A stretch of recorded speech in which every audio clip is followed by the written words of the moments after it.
Hi, everybody. This is Marilyn. Do we have any audio for this? I think, maybe. Thanks. Okay. Hi, everybody. This is Marilyn, and it is Welcome to My World, the noon edition on the 18th of March. This is Friday the 18th, and it is the end of lots and lots of things out there in trading land. Options expire. There are futures contracts that are expiring. There are options on futures and options on the indices. There's just all kinds of stuff. So this morning, it looks like the U.S. indices have been in kind of a minor trend to the upside. They haven't moved very much, except for NQ. NQ was sure the place to be this morning if you're trading U.S. indices. And we had a couple of nice trades on crude oil right here about 10:30 down, and then right here again from the high of last session down to the bottom of the range channel right here. So TF has been a little too choppy for my taste. We had a couple of nice trades today on bonds. Very slow.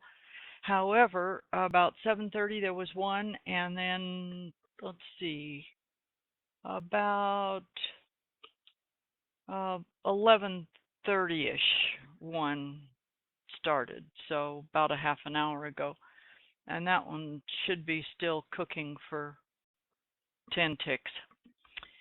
Anyway, interesting things today.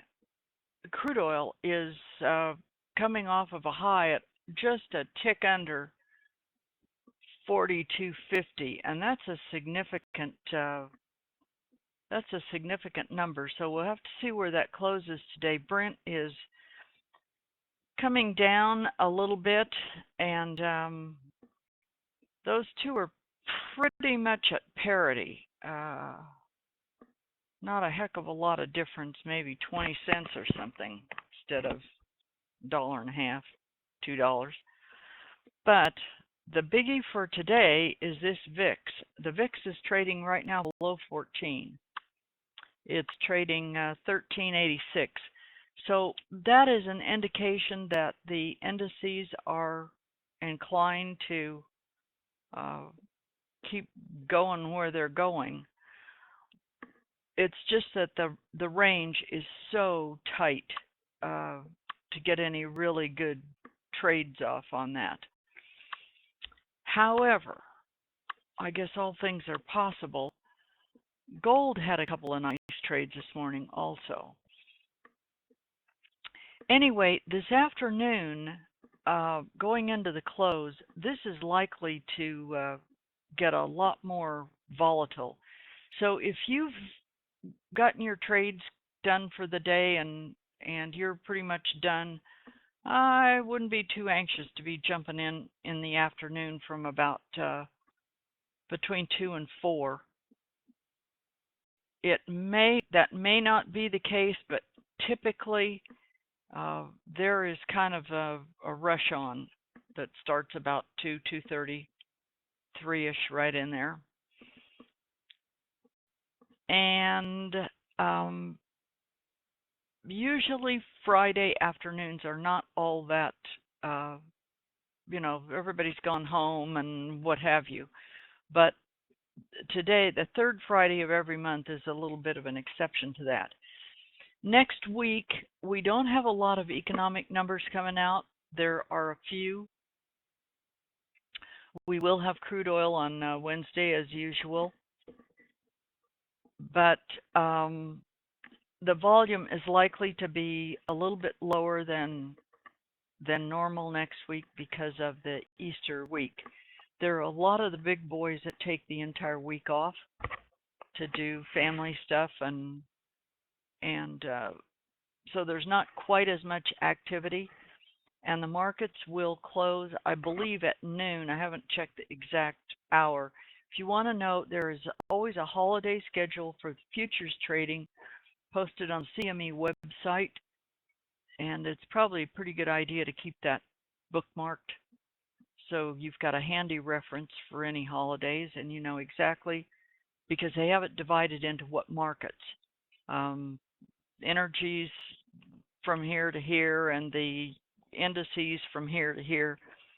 So you can be pretty well assured of what the operating hours are for the markets that you like to trade.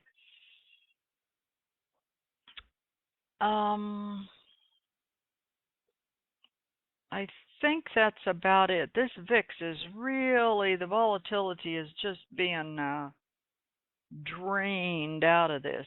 I doubt that that's going to change much next week, but the week after, the Monday after Easter, when everybody gets back to trading land in full force, then that may change. Of course, a lot of things could change. But anyway, I don't see too much else that I wanted to point out to you. I think that's about it. Oh, next week. Next week also, for you currency traders, be sure and check, if you're trading Nadex, be sure and check what the holiday hours are going to be.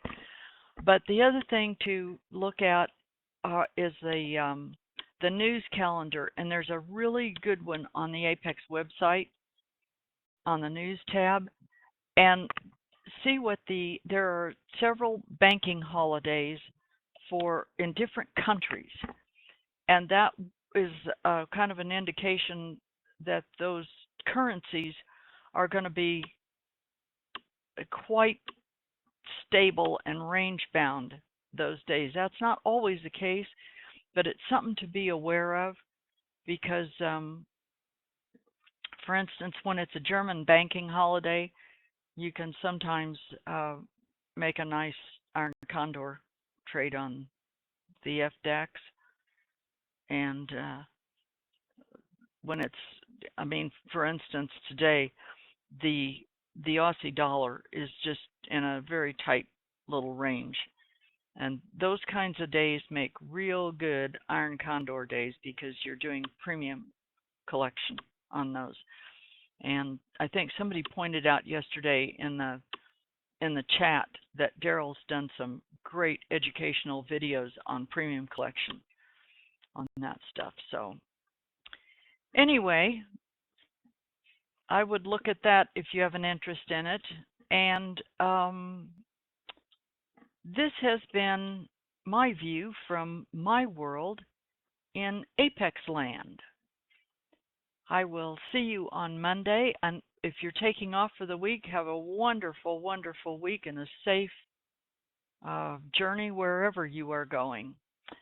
So I will be back on Monday, and I'll see you then. This has been brought to you by Apex Investing. Thanks.